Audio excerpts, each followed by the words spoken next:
Bentar, jangan rekam dulu sebentar.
Oke ya, bismillahirrahmanirrahim.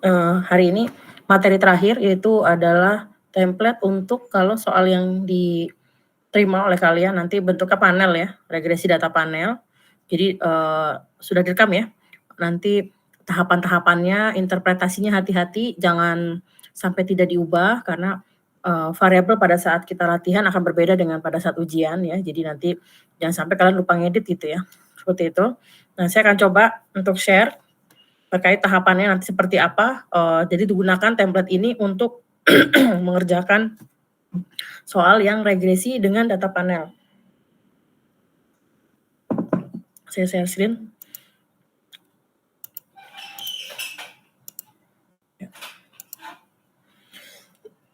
Sudah terlihat, Excel saya? Sudah ya, oke. Nah, ini contoh data panel ya, karena dia datanya, terdiri atas perusahaan ya, 1, 2, sampai 7 perusahaan ya, dengan kurun waktu tahunan 2010 sampai 2023. Berarti ini namanya data panel ya, karena dia melibatkan, individu, yaitu adalah perusahaan dengan series, 2010 sampai 2023. Nah, di sini dia memiliki, 7 variabel ya, terdiri dari independent variabelnya ada 6, dependent variabelnya 1 yaitu Y, dengan satuannya semuanya persen. Nah, kalau satuannya persen seperti ini maka tidak perlu dilakukan, transformasi dengan logaritma ya, dengan logaritma. Logaritma hanya, dilakukan kalau satuannya tidak persen ya. Jadi kalau nanti ada campuran maka kalian cukup melogaritmakan yang tidak persen saja. Kalau sudah persen tidak perlu. Ya, seperti itu. Nah, oke. Nah, sekarang, di dalam, jawaban, nanti atas soal, regresi untuk data panel seperti ini, nanti pertama adalah buat deskriptif seperti ini per perusahaan ya. Rata-rata, standar deviasi minimum maksimum per perusahaan, lalu setelah itu buat grafik setiap variabel perbandingan antar perusahaannya. Jadi nanti di sini kita buat ya langkah-langkahnya seperti apa ya untuk, membuat, grafik maupun tabel yang bisa cepat yaitu dengan Excel ya, dengan Excel saja cukup. Nah, langkah pertama kita buat dulu untuk analisa deskriptifnya adalah tabel seluruh perusahaan yang, menghasilkan analisa deskriptif untuk seluruh variabelnya ya. Ini saya insert dulu ya, saya insert. Lalu saya ambil sini variabelnya ya. Saya ambil variabelnya. Nah, seperti ini ya. Ini saya geser dulu di ujung. Ya. Saya akan taruh judulnya itu adalah di sini ya, sebelum tahun 2010. Lalu saya kasih judul rata-rata, standar deviasi minimum dan maksimum. Ya. Sebenarnya cukup sekali aja, nanti kamu tinggal copy paste lalu di-cut satu-satu untuk digabung gitu ya. Ini berarti deskriptif. Yang ini perusahaan. Itu. Kita buat di sini ya. Nah, ini saya gedein. Average. Ini dia 2010 sampai 2023 ya. Lalu STDF sama dengan STDF 2010 sampai 2023. lalu minimum, min, dan maksimum.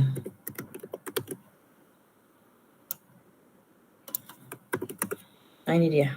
Oke, ini saya buat 2 angka di belakang koma. Seperti ini. Lalu saya tarik. Maka udah otomatis ya. Maka ini saya copy. Saya taruh di setiap row di tahun 2020 ya, di masing-masing perusahaan. Nah seperti ini.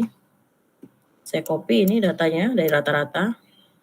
Saya copy, lalu saya paste di sini. Pas di row 2010. Ini juga sama.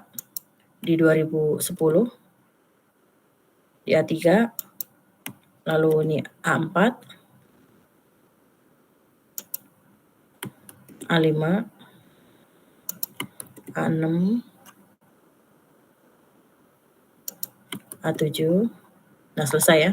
Kalau sudah ini saya cut. Nah ini boleh di-cut, jangan di-copy ya, tapi di-cut. Ctrl X, saya paste di sini. Ini juga sama. Ctrl X, saya paste. Ini saya Ctrl X. Ini saya paste lagi. Ctrl X. Saya paste lagi. Ini Ctrl X. Saya paste. Terakhir ini ya. Ctrl X, saya paste. Terus saya buat di sini sampai sini.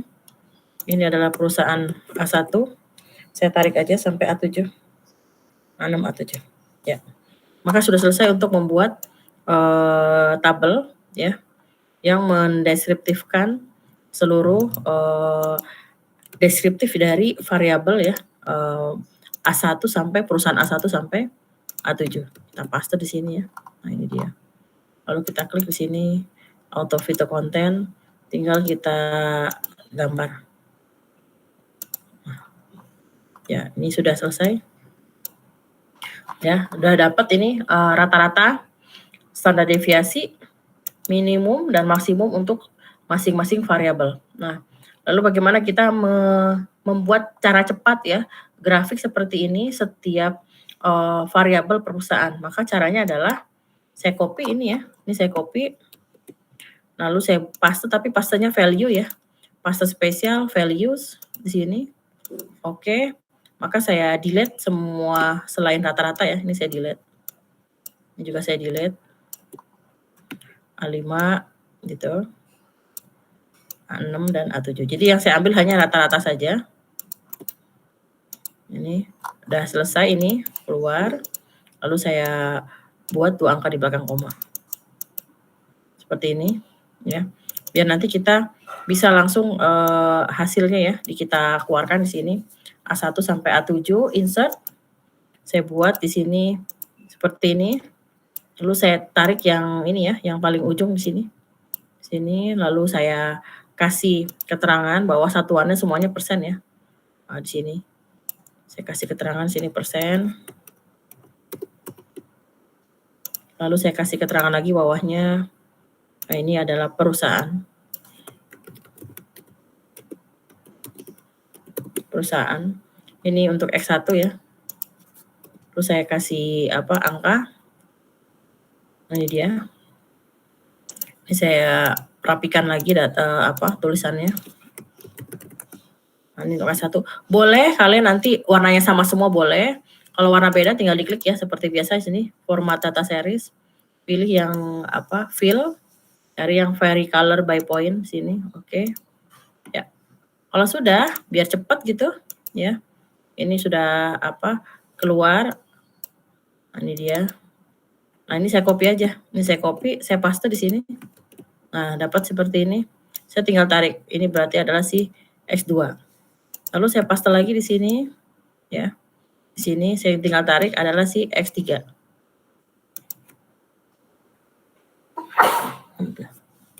Lalu saya paste lagi di sini adalah si X4. Tinggal tarik X4-nya. Saya paste lagi di sini adalah si X5.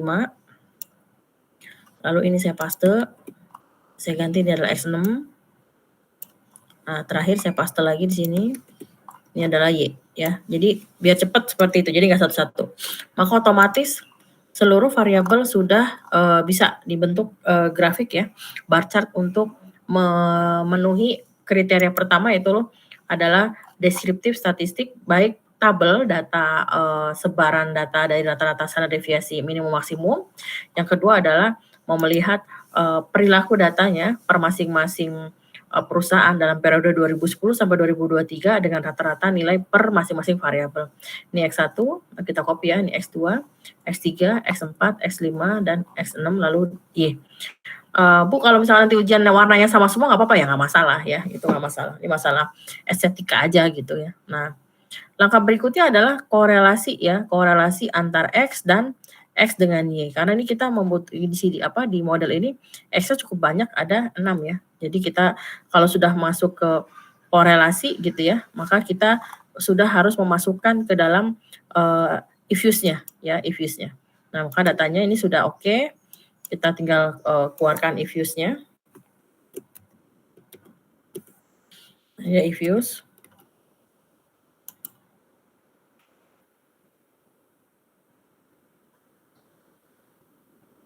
Oke. Create a new work file di sini. Diganti dengan balance panel ya, balance panel. Ini annual tetap 2010 sampai 2023. Number of correction-nya, nomor perusahaannya ada 7 ya. Kita oke-kan di sini. Nah, oke. Kalau sudah, kita masukkan datanya, quick, empty group edit series ya. Lalu kita tarik ke atas ini buat tempat judulnya. Kita taruh di sini. Lalu saya copy ya data X1 sampai Y sini. Nah, ini saya copy. Ya. Kalau sudah saya paste. Karena panel tidak perlu ada uji uji stasionaritas ya. Karena uji stasionaritas hanya ada pada data time series, karena panel langsung semuanya. Kita keluarkan korelasinya. Nanti kita taruh di Excel ya, biar untuk merapikan tabelnya kembali. View, covariance analysis, correlation. Ya. Ini probability. Nah, ini dia, saya copy. Ya. Lalu saya masukkan di sini. Nah, ini dia.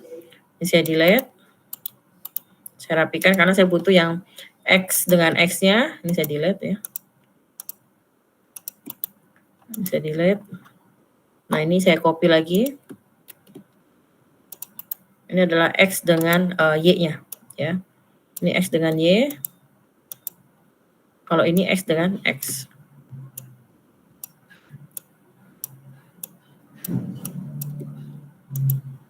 Nah, ini dia. Oke. Kalau sudah, ini saya copy. Lalu saya masukkan ke sini, ke Excel-nya ya, seperti ini. Nah, di sini kita lihat yang signifikan atau yang korelasinya, ada tidak korelasi ya. Ini kan nilai korelasinya ya, ini namanya nilai korelasi. Korelasinya. Yang ini probability-nya. Ini correlation, ya ini probability. Nah, kita lihat di sini. Nilai korelasi antara X-nya ya, ini yang saya bold ya. Ini X6 dengan X1, X2, X3 sampai X5 ya, ini juga korelasinya. Paling tinggi memang 0,7 di sini terlihat ya, 0,7. Nah, ini dia, saya korelasikan. Nah, ini dia. Jadi tidak ada korelasi antar X-nya yang lebih dari 0,8. Maka artinya tidak ada ya indikasi adanya pelanggaran multi-collinearity karena XX antar X-nya itu di semuanya di bawah 0,8. Berarti memang tidak ada multi-collinearity. Lalu berikutnya korelasi X dengan Y yang tadi yang sudah saya buatkan di sini ya. Di sini kita klik di sini.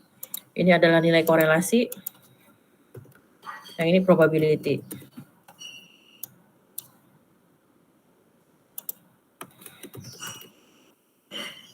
Correlation ya. Ya, ini saya copy.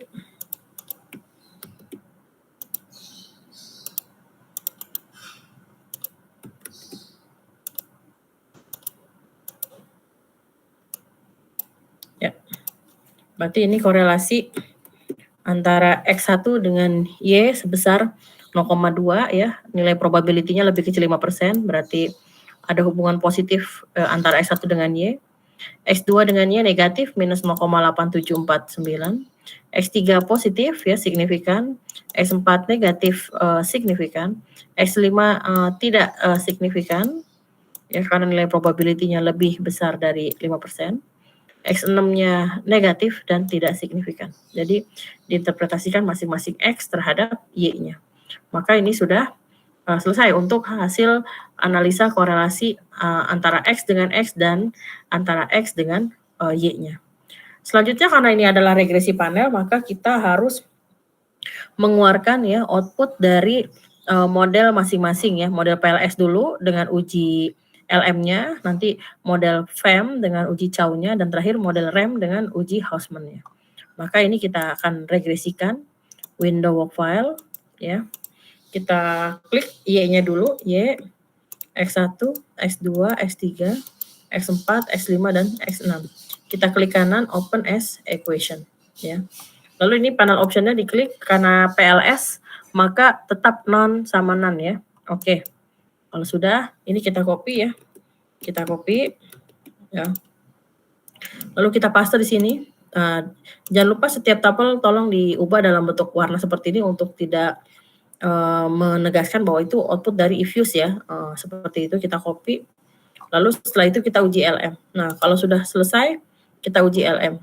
View, fix or random testing effect, kita pakai yang Lagrange multiplier uji LM. Nah, ini kita copy. Ya, ini kita copy.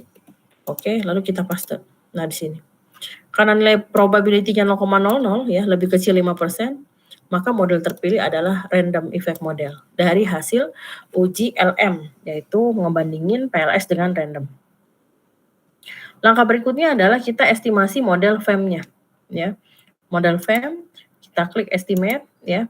Kita klik panel option, di sini kita klik fix ya. Kita klik fix, kalau sudah oke. Nah, ini kita copy ya. Ini kita copy. Nah, oke, kalau sudah kita masukkan di sini ya. Ini saya paste ya. Lalu setelah uji model FEM, kita lakukan uji Chow ya. Uji Chow itu untuk menguji apakah model terpilih PLS atau FEM ya. Nah, itu uji Chow ingat hanya bisa dilakukan pada fixed effect model ya. View fixed or random distinct effect pakai yang redundant fixed effect ya. Ini kita klik di sini lalu kita copy. Nah, karena nilai probability-nya signifikansinya lebih kecil dari 5%, maka tolakan 0, maka model yang terpilih adalah FEM. Ya, tadi model yang terpilih yang uji LM-nya adalah random, lalu uji Chow-nya adalah FEM. Nah, sekarang yang model randomnya. Kita klik di sini, estimate, kita klik lagi random, ya. Oke, berarti ini adalah model random. Kita copy, ya. Oke, lalu kita paste di sini, ya. Lalu kita kasih warna dengan table design-nya, ya. Kita pilih. Lalu kita uji Hausman, karena uji Hausman itu uji antara random sama FEM yang kita olah dulu adalah model random, ya. View, ini uji Hausman, fix or random testing effect yang pilih Hausman test. Lalu kita copy ini. Lalu kita copy, oke. Sini, ya. Diperoleh nilai probability-nya 0,00, lebih kecil 5%. Maka model terpilih adalah FEM, ya. Maka kesimpulannya ternyata 2 dari 3 uji perbandingan model menunjukkan bahwa model FEM yang terpilih, ya. Yang ini FEM, yang uji Chow-nya adalah FEM juga, hanya uji LM yang menunjukkan dia random. Sehingga model yang terbaik menurut eFuse ini ujinya adalah model FEM, ya. Maka model FEM ini kita akan interpretasikan. Nah, ini saya kasih bintang 1 dengan bintang 2 ya. Bintang 1 berarti dia signifikan 10%, bintang 2 berarti signifikan di 5%, ya. Oke, ini kita sudah kasih keterangan. Bintang 1 signifikan 10%, bintang 2 5%.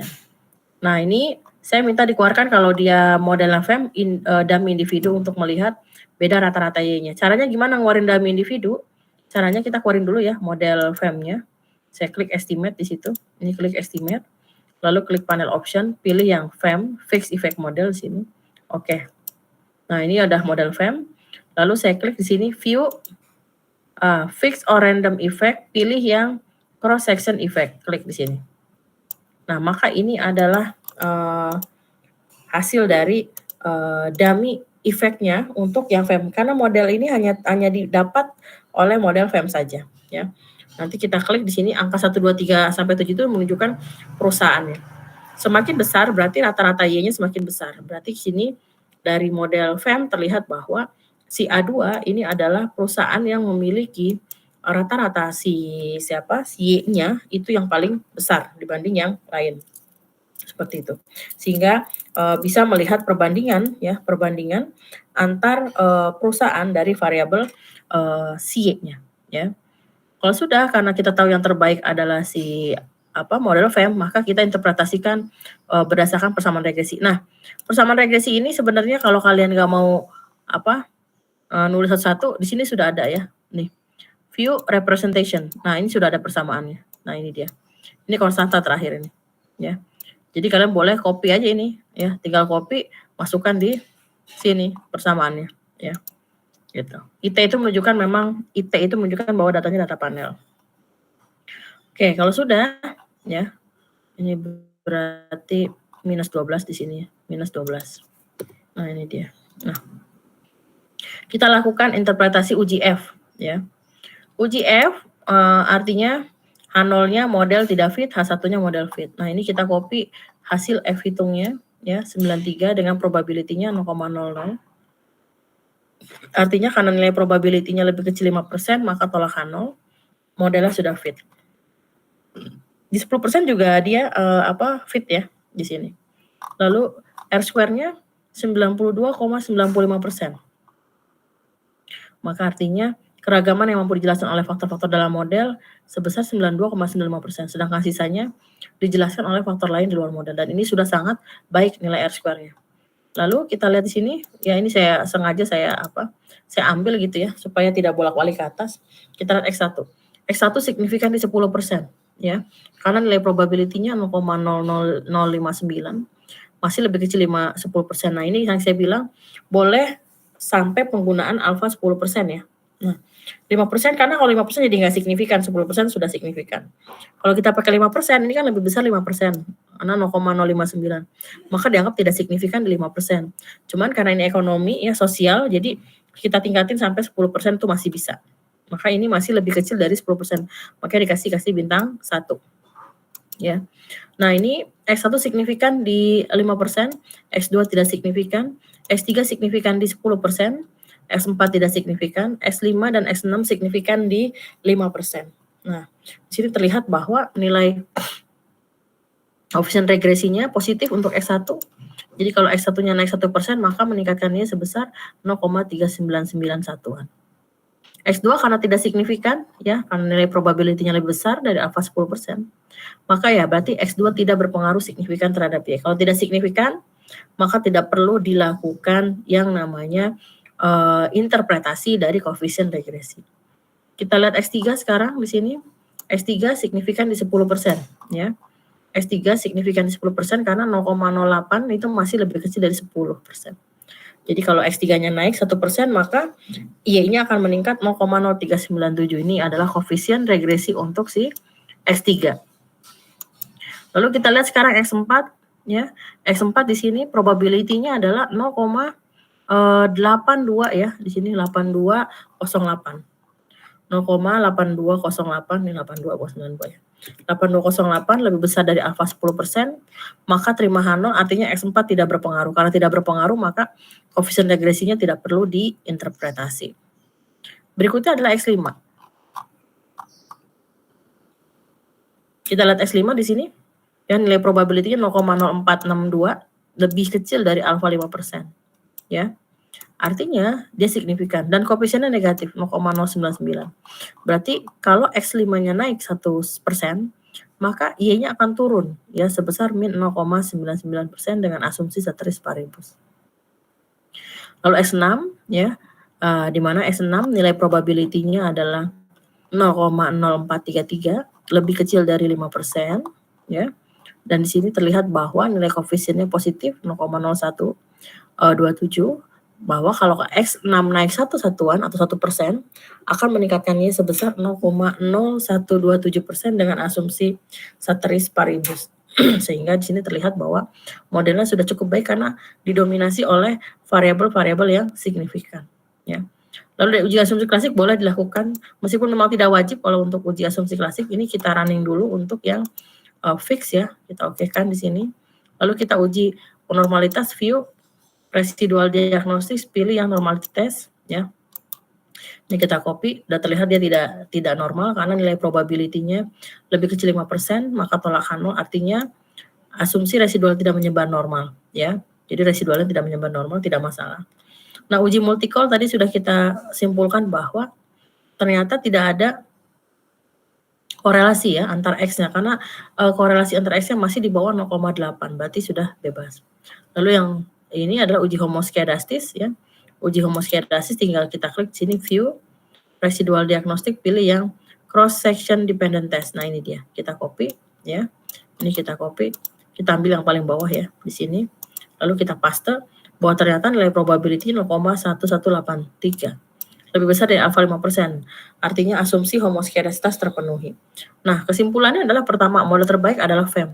Yang kedua, variabel yang paling besar pengaruhnya terhadap I adalah X1. Ya. Lalu hasil uji asumsi klasik sudah masuk kategori baik ya, meskipun dalam regresi panel uji asumsi klasik menjadi tidak wajib ya. Sehingga meskipun tidak wajib, saya minta tolong ditampilkan semuanya dari mulai normalitas, multi-call dan heteroskedastis. Kalau autokorelasi tidak perlu ya, seperti itu. Nah, ini adalah template yang harus kalian pakai ketika nanti hasil uji atau datanya adalah panel ya. Nah, setelah ini silakan kerjakan tuh yang soal yang kemarin saya kirim khusus untuk yang panel saja. Yang nanti boleh dikirim untuk saya periksa. Sampai sini silakan kalau ada pertanyaan terhadap tahapan panel tadi, apakah ada kendala atau tidak dari semua materi. Jadi nanti materinya ada 3 ya.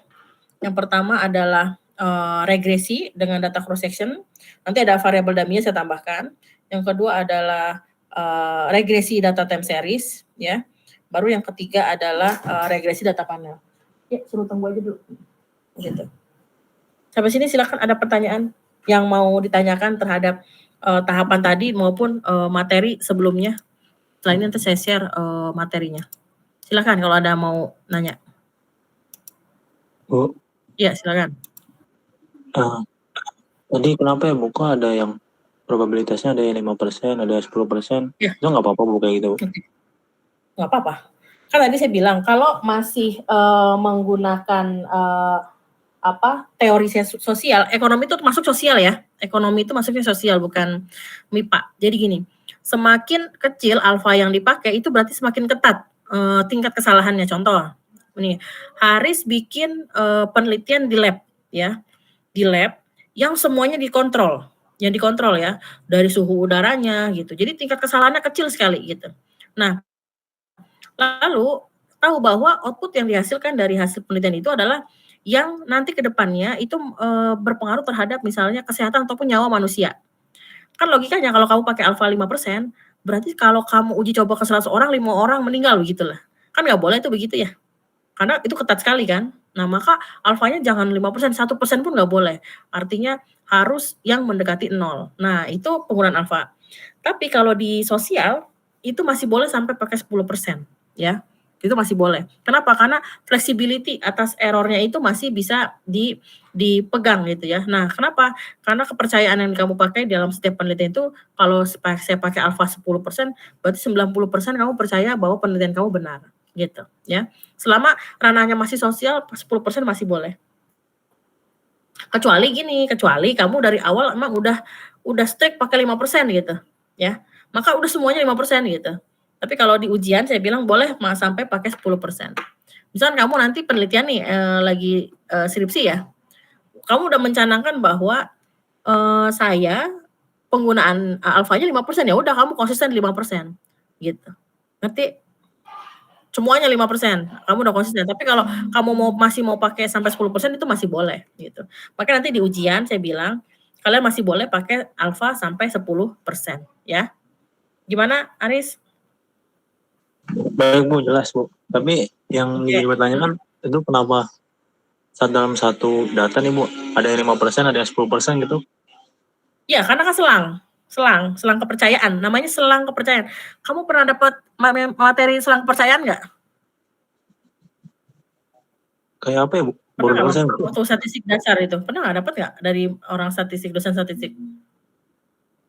Jadi kalau selang kepercayaan, berapa selang yang kamu pakai? Misalkan kamu pakai 90%, maka kamu bisa sekarang saya nanya, kalau ada signifikan 5%, 10% signifikan nggak?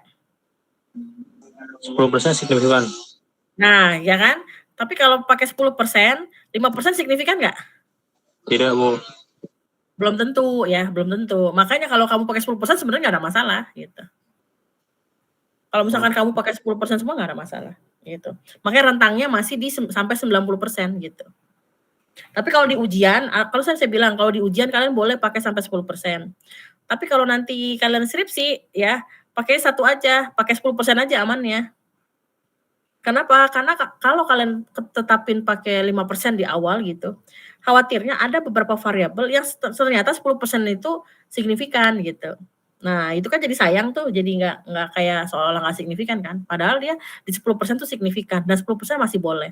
Maka better pakai 10% kalau misal, objeknya masih sosial sama ekonomi ya.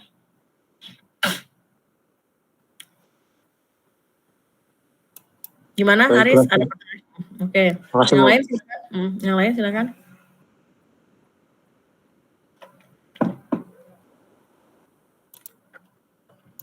Oh tidak, saya share yang ke kalian. MKB. Udah saya share ya. Nanti selama kalian mengerjakan dan belajar untuk persiapan UAS, nanti saya kirim ya file kisi-kisi ujian dalam bentuk Word saja, saya kasih kisi-kisinya, kalian persiapkan supaya nanti pada saat ujian tahulah apa aja sih poin-poinnya gitu ya akan saya tanyakan nanti. Selama kalian belajar, kalau ada pertanyaan kalian masih boleh WA saya ya, nggak masalah.